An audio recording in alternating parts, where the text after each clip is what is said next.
welcome to our channel. Margot Robbie almost didn't get cast in Suicide Squad. Margot Robbie almost didn't get cast as Harley Quinn. Hard to picture, right? It nearly happened. Read on to learn more about this. When James Gunn put together the Suicide Squad, Warner Bros. Didn't plead for Robbie's return. The studio raised their hands and said, "We love Margot, but do your thing, we're cool." Gunn spilled the tea to Slash Film, revealing, they said, "Listen, we love Margot. We would love it if she were back in the movie, but as long as you're doing what you want to do, we don't care." No big deal, huh?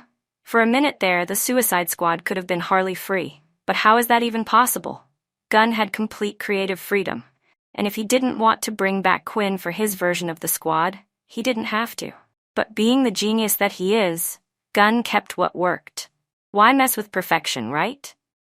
So Robbie's back, and Quinn gets to wreak more havoc in the most gloriously bonkers way possible. But just because Robbie was on board, doesn't mean she was ready to jump into Harley's shoes again.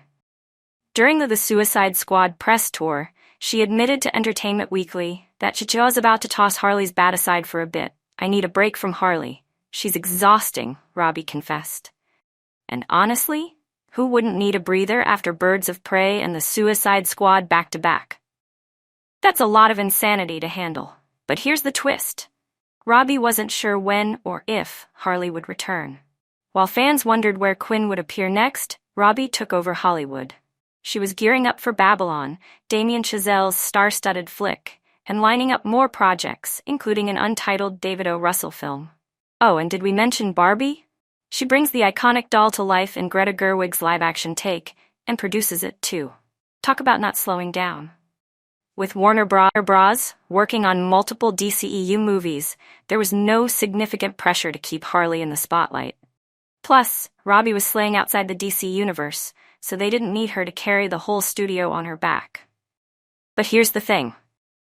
The Suicide Squad was Gunn's playground. He had the freedom to kill off any character, even Harley. And guess what? She was totally on the chopping block. But don't freak out too much. Robbie herself teased that death is hardly ever permanent in the world of DC, and comics in general. You pick up one comic, and someone's dead. Pick up the next, they're back, she said. Bam. Like that, characters come back, change, or reinvent themselves. It's a classic comic book move, right? So even if Harley bit the dust in the Suicide Squad, she could always pop up again. After all, when you're Harley Quinn, you don't just stay down for long. For more such stories, check out Hollywood News.